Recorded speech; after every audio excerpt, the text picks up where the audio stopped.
Hello friends, this is Sonia. आज हम शुरू करने जा रहे हैं टॉपिक नंबर 10 अलजेब्रा, जिसको हिंदी में बीजगणित भी कहते हैं।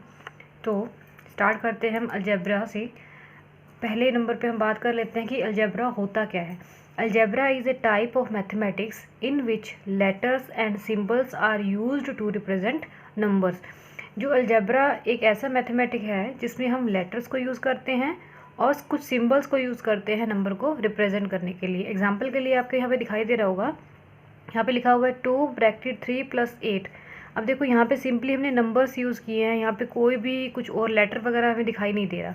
Is a numeric expression, algebraic expression. ये जो हमने लिखा है ये कौन सा एक्सप्रेशन है? न्यूमेरिक, क्योंकि इसमें सिर्फ नंबर्स हमने यूज़ किए हैं। उसके बाद आ जाता है algebraic expressions include at least one operation, addition, subtraction, multiplication and division। जब हम बात करते हैं algebraic expression की तो उसमें कम से कम एक तो इसमें से जो भी हमें expressions में आपको operations दिखाई दे रहे हैं लिखे हुए, तो इनमें से एक अप्लाई ज़रूर होगा। उसके बाद हम एग्जाम्पल के लिए लेते हैं, जैसे 2 ब्रैकेट x + 8y। अब आपको यहाँ पे दिखाई दे रहा होगा कि जो 2 है और जो 8 है और x अकेला है, इट्स मीन यहाँ पे क्या है 1। तो ये तो क्या है नंबर्स, यानी कि न्यूमेरिक हो जाएंगे। और जब x और y हैं ये हम लेटर्स यूज़ कर रहे हैं, तो ये जो हमें दिखाई दे रहा है एक्सप्रेशन, ये क्या होगा? अलजेब्रिक एक्सप्रेशन होगा। इन दोनों में देखो डिफरेंस है। ये यहाँ पे 3 और 8 अकेला था, यहाँ पे हमने x और y साथ में लिखा हुआ है। इट्स मीन ये हमारा क्या होता है? Algebraic expression. अब अलजेब्रिक एक्सप्रेशन जो है उसको सोल्व करने के लिए कुछ फॉर्मूलेस हैं। हम जब भी सम सोल्व करते हैं तो इन फॉर्मूलेस को डायरेक्ट हम यूज़ करते हैं। तो फर्स्ट आ जाता है आपका a + b whole square is equal to a² + b² + 2ab। यानी यहाँ पे कोई भी नंबर आ जाएगा a + b, तो हम क्या करेंगे, जो फर्स्ट नंबर होगा उसका स्क्वायर कर देंगे, सेकंड का भी स्क्वायर कर देंगे और बाद में दोनों को आपस में मल्टीप्लाई करके 2 से मल्टीप्लाई कर देंगे। ये आइडेंटिटीज़ आपको याद होनी चाहिए। सो a - b होल स्क्वायर जब करेंगे तो सेम फॉर्मूला रहेगा, बस जहाँ पे 2ab था वहाँ पे माइनस का साइन आ जाएगा। तो इनको पेयर बना के याद करना कि फर्स्ट याद हो जाएगा तो सेकंड में क्या डिफरेंस है, उस तरीके से। नेक्स्ट आ जाता है आपका a² - b² अगर आता है तो ये बन जाता है a + b and a - b। ये जो प्रॉपर्टी है जो हम काफ़ी स्क्वेयर्स फाइंड आउट करते हैं तो उसमें काफ़ी यूज़फुल होती है। हम बहुत ही ईजिली स्क्वेयर्स फाइंड आउट कर सकते हैं। सपोज करो आप 99 का स्क्वेयर करना चाहते हैं तो हम इसको लिख सकते हैं 100 - 1।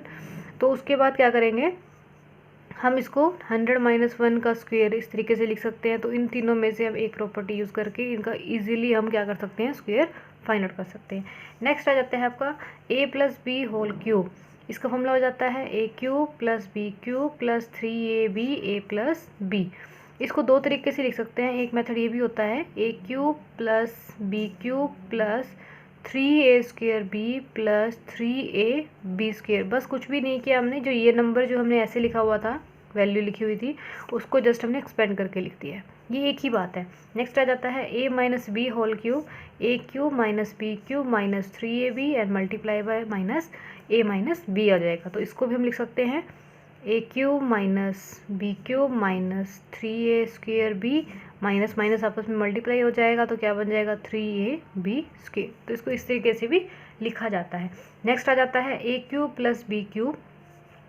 इस तरीके के क्वेश्चन एग्जाम में काफ़ी मिलेंगे, जो आपको जो मैं नेक्स्ट 3 to 4 जो फॉर्मूलेज दिखाई दे रहे हैं आपको, इसके जो आपके कॉम्पिटिटिव एग्जाम्स होते हैं उसमें बहुत ज़्यादा क्वेश्चन पूछे जाते हैं। फर्स्ट है आपका a³ + b³। तो ये क्या होता है? a + b and a² - ab + b²। a³ minus अगर b³ की बात करें तो यहाँ पे as it is a - b आ जाएगा और अंदर आएगा a² + ab + b²। नेक्स्ट आ जाता है आपका a + b + c का होल स्क्वायर। तो ये तीन नंबर्स आपके पास यहाँ पे तीन हमें यहाँ पे लेटर्स दिखाई दे रहे हैं a b c। अभी तक जो हमने ऊपर किए उसमें सिर्फ 2 2 थे। अब 3 की बारी आएगी तो इसे कैसे करेंगे? a³ + a² + b² + c² + 2ab + 2bc + 2ca। और अगर यही सब एक फॉर्मूला और है, ये सबसे इंपॉर्टेंट फॉर्मूला है, इस पे बेस्ड काफ़ी क्वेश्चंस आते हैं। a³ + b³ + c³ - 3abc is equal to होता है a + b + c और a² + b² + c² - ab - bc and -ca। अब यही जो हम फॉर्मूला अप्लाई कर रहे हैं, इसकी एक कंडीशन होती है, अगर आपके पास आ जाता है a + b + c 0, अगर आपका ये नंबर पूरा 0 होगा तो हमें पता है कि ज़ीरो की किसी भी नंबर से जब मल्टीप्लिकेशन होती है तो वो पूरा नंबर क्या बन जाता है, ज़ीरो बन जाता है। तो ये जो लेफ्ट साइड में हमें दिखाई दे रहा है नंबर, जो एक्सप्रेशन बन जाएगा, ये अभी तो इक्वेशन बनी हुई है, दोनों ये इक्वल का साइन लगा हुआ है, तो ये A cube plus B cube plus C cube है, तो हम इस 3ab को हम इक्वल टू में ले जाएंगे, तो ये हमारा आ जाएगा formula a cube plus B cube plus C cube is equal to 3ab। तो ये काफ़ी एग्जाम्स में डायरेक्ट रिजल्ट यूज़ किया जाता है, जिसमें आपको दे दिया जाता है कि if A plus B plus C zero है तो फाइंड आउट करो 3abc क्या होगा, या A cube plus B cube plus C cube क्या होगा। तो इस तरीके के क्वेश्चंस आते हैं। तो ये कुछ इंपॉर्टेंट फॉर्मूलेज हैं जो आपके कॉम्पिटिटिव एग्जाम्स में काफ़ी पूछे जाते हैं।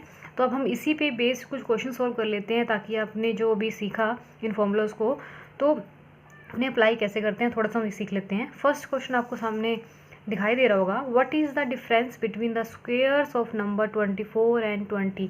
आपके पास 2 नंबर्स दिए गए हैं, 1 नंबर तो आपके पास है 24, इसने कहा है कि इसका स्क्वेयर और सेकंड जो नंबर है उसका स्क्वेयर, और उन दोनों का डिफरेंस। अभी हमने जब आइडेंटिटीज़ की, आपने एक फॉर्मूला देखा था ए स्क्वेयर माइनस बी स्क्वेयर किसके इक्वल टू था, ए प्लस बी और ए माइनस बी। ये जो सम आते हैं वो डायरेक्ट फॉर्मूला बेस्ड होते हैं, डायरेक्ट ही अप्लाई हो जाते हैं। तो अभी इसको क्या लिख सकते हैं, 24 माइनस 20। अब हम इसको ये समझ सकते हैं कि जो ये है ए है और ये बी है, तो ए माइनस बी और ए प्लस बी। बहुत ईजी हो गया सॉल्व करना। 24 में से 20 माइनस करेंगे 4 आ जाएगा, एंड 24 एंड 20 जब ऐड करेंगे तो ये आ जाएगा 4 + 0 इज़ 4 एंड 2 + 2 इज़ 4। अब हम दोनों की क्या कर देंगे, मल्टीप्लाई, 4 4 या 16, 4 4 या 16 + 1 17, तो 176 इज़ योर आंसर। देखा हमने फॉर्मूले की हेल्प से कितना इजीली कर लिया, नहीं तो हमें क्या करना पड़ता, पहले हम 24 का स्क्वायर करते, देन हम 20 का स्क्वायर करते एंड देन उनको सब्ट्रैक्ट करते, तो काफ़ी कैलकुलेशन जो है लेंथी हो जाती है। तो हमारा इसमें आंसर क्या हो जाएगा, फर्स्ट। सो अब हम बात करते हैं क्वेश्चन नंबर 2 की। क्वेश्चन नंबर 2 में आपको क्या दिया है, find out value of 5 square minus 3 square. अभी जो पिछले सम में जो हमने लास्ट सम किया उसमें आपको लिख के दिया गया था कि 2 नंबर्स हैं उनका स्क्वायर करना है, देन आपको फाइंड आउट करना है उनका डिफरेंस। इसमें आपको डायरेक्ट ही दे दिया गया है कि 5 स्क्वायर माइनस 3 स्क्वायर की वैल्यू फाइंड आउट करनी है। तो सिंपल वही सेम फॉर्मूला अप्लाई होगा, A square minus B square is equal to क्या होता है, A plus B and A minus B. तो यहाँ पर हमारी जो 5 है वो ए हो जाएगा, और जो हम 3 वाला ऐड कर लेंगे बी, तो क्या हो जाएगा, A minus B and A plus B. 5 - 3 is 2, multiply 5 + 3 is 8, answer is 60। देखा कितनी जल्दी आपने आंसर फाइंड आउट कर लिया।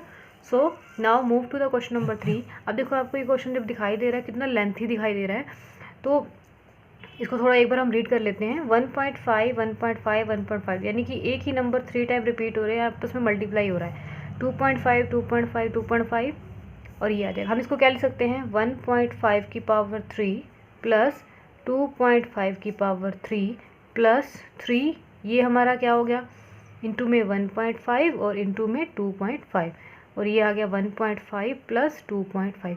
अगर आपको आइडेंटिटीज़ याद हैं तो हम इसको अगर ए लेट कर लें, ये तो बन जाएगा ए क्यूब, और ये बन जाएगा हमारा बी क्यूब प्लस 3। अब देखो ये 1.5 सेम है, तो हम इसको लिख सकते हैं 3a, और ये 2.5 है तो ये बन गया b, और अंदर आ जाएगा a प्लस बी। अब आपको याद आ गया होगा कि कौन सी आइडेंटिटी है, ये कौन सी आइडेंटिटी है, a प्लस बी का होल क्यूब। तो अब हम डायरेक्ट ये फॉर्मूला अप्लाई कर देंगे, उसका आंसर फाइंड आउट कर लेंगे। तो a की क्या वैल्यू यहाँ पे 1.5 प्लस b की वैल्यू कितनी है 2.5, इनका क्या कर देंगे हम क्यूब कर देंगे। तो अब जस्ट आपको इनको ऐड करना है, देन 1.5 एंड 2.5। ध्यान रखना जब भी एडिशन सब्ट्रैक्शन करते हैं तो पॉइंट के नीचे हमेशा ही पॉइंट आता है। 5 + 5 is 10, carries 1, 1 + 1 2 + 2 is 4, so 4 cube आ जाएगा, और 4 का जब क्यूब करेंगे 4 4 = 16, 16 4 = 64। तो इस देखो आपको कितना बड़ा सम दिखाई दे रहा था, हमने फॉर्मूले की हेल्प से सिर्फ इतना सा ही क्वेश्चन रह गया था और हमने इसकी वैल्यू को फाइंड आउट कर लिया। सो नेक्स्ट हम स्टार्ट करते हैं क्वेश्चन नंबर 4। ये आपको वैल्यू बेस्ड क्वेश्चन है। आपको जो फॉर्मूला बताया था मैंने अभी थोड़ी देर पहले आपको कहा था कि वो बहुत ज़्यादा क्वेश्चन आते हैं उससे एग्जाम्स में, तो बिल्कुल वैसा ही है ये। If a cube minus b cube is equal to 44 and a square plus a b plus b square is equal to 11, then find the value of a minus B. तो हम इसके लिए कौन सी आइडेंटिटी यूज़ करेंगे, हमारे पास formula था a cube minus b cube is equal to a minus B and a square plus a b plus b square. अगर हम देखो कंपेयर करें तो हमारे पास सारी वैल्यूज़ हैं सिर्फ a माइनस बी नहीं है। तो a माइनस बी हम अगर इनमें हम इनकी वैल्यूज़ को पुट कर दें तो हम a minus be easily find out कर सकते हैं। सो a cube minus b cube की वैल्यू आपको कितनी दी हुई है 44, a माइनस बी है एज इट इज़ क्योंकि इसकी वैल्यू हमें फाइंड आउट करनी है, और इसकी वैल्यू कितनी है आपको दी हुई है 11। तो अब देखो ये नंबर आपस में मल्टीप्लाई हैं तो उधर जाके क्या हो जाएगा, ये नंबर डिवाइड में आ जाएगा 44 अपॉन 11, 11 से 11, 11 4 ज़ा 44। So a minus b is equal to कितना आ गया आपका 4। तो इस तरीके के एग्जाम्स में आपके क्वेश्चंस आते हैं। इसमें काफ़ी क्वेश्चंस ऐसे हैं जो आपके ऑलरेडी एग्जाम में आए हुए हैं, जो CTET वगैरह के एग्जाम्स आप देते हैं, CTET HTET PRT लेवल हो या फिर TGT लेवल हो, बस उसमें थोड़ा सा लेवल हाई हो जाता है, क्वेश्चन सेम ही रहते हैं। अब नेक्स्ट आ जाता है क्वेश्चन नंबर 5। अब देखो आपको ये सम भी कितना बड़ा दिखाई दे रहा होगा। फाइंड द वैल्यू, आपको वैल्यू फाइंड आउट करनी है। अब देखो यहाँ पे हम स्टार्ट करते हैं क्वेश्चन नंबर, जो ऊपर वाला जो हमारी वैल्यू है 0.1 मल्टीप्लाई 0.1 मल्टीप्लाई 0.1 प्लस में क्या दिया हुआ 0.02 प्लस मल्टीप्लाई 0.02 अगेन मल्टीप्लाई 0.02। अब देखो ये सेम बन रहा है, ये a क्यूब बन जाएगा और ये b क्यूब। अपॉन में हम क्या करते हैं कि जो हमारा न्यूमरेटर है और डिनोमिनेटर को सेम बनाने की कोशिश करते हैं। अगर मैं 0.2 में से अगर मैं 2 कॉमन ले लूँ, क्लियर, अगर मैं 0.2 में से 2 कॉमन ले लूँ और इस 0.4 में से 4 कॉमन ले लूँ तो क्या हो जाएगा, तो इसमें से हम अगर 2 कॉमन ले लें कंप्लीट में से, तो देखो यहाँ पे नंबर 3 है 1 2 3, तो यानी 2 2 एंड 2 कॉमन आ जाएगा। सिमिलरली हम यहाँ से भी अगर 2 कॉमन ले लें तो ये नंबर बन जाएगा 0.1 और ये नंबर बन जाएगा 0.02 एंड 0.02।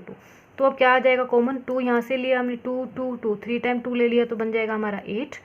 अंदर यहाँ पे कह रहा है 0.1 multiply by 0.1 multiply by 0.1 plus में क्या हो जाएगा 0.02 मल्टीप्लाई बाय 0.02 मल्टीप्लाई बाय 0.02। अब देखा जाए तो ये सेम हो गए, ये आपस में कैंसिल आउट हो जाएंगे। बचा क्या आपके पास 1/8। अब 1/8 को जब आप डिवाइड करेंगे तो क्या आ जाएगा, 1/8 को जब हम डिवाइड करेंगे 1 से 1 को डिवाइड करेंगे 8 से, तो ये हमारा पॉइंट आ जाएगा 8 1 ज़ा 8 2 अगेन 0 लेंगे 8 2 ज़ा 16 4 1 मोर 0 8 5 ज़ा 40। क्लियर, तो आंसर क्या आ जाएगा आपका 0.125। तो ऑप्शन चेक करते हैं, ऑप्शन नंबर 4 इज़ और करेक्ट आंसर। सो इस तरीके के आपके जो ये अलजेब्रा बेस्ड क्वेश्चंस आते हैं, होते बहुत इजी हैं, बस आपको थोड़े से जो फॉर्मूलेज हैं वो थोड़े से समझने हैं और अंडरस्टैंड करना है कि कैसे अप्लाई करते हैं। सो इसी तरीके से मैं और भी क्वेश्चंस डालूंगी इसी पे बेस्ड, लेकिन अभी उससे पहले हम जो हमारे जो पेंडिंग टॉपिक्स हैं पहले हम वो कंप्लीट करेंगे। So do watch my next video for more sums. Thank you and bye bye for now.